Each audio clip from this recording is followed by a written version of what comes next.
Thank you, Mr. Speaker. The gentleman is recognized. For how many minutes?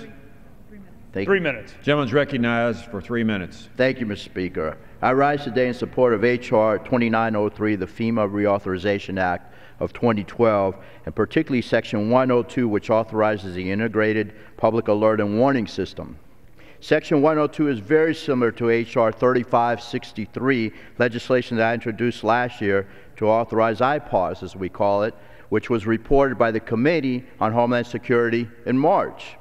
The bill authorizes FEMA's efforts to provide timely emergency alerts and warnings through a range of alerting mechanisms and forms of technology.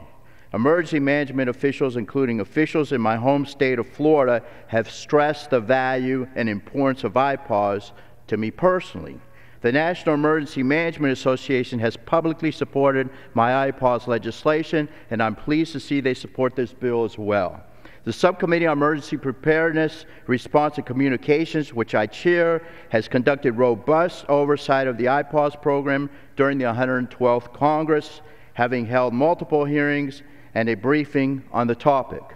I want to thank Chairman Denham for working with me and my staff to incorporate some of the provisions of my bill that were a product of this oversight into the legislation we are considering today, including language related to individuals with disabilities and access and functional needs, language ensuring the protection of individual privacy, and language regarding the resilience of the system.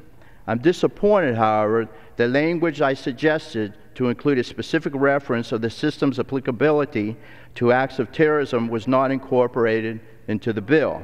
However, I look forward to working with Chairman Denham and our Senate colleagues as this bill moves through the legislative process to clarify this issue. I urge my colleagues to join me in supporting this bill, and I yield back the balance of my time. The gentleman from Florida, Mr. Billaracas.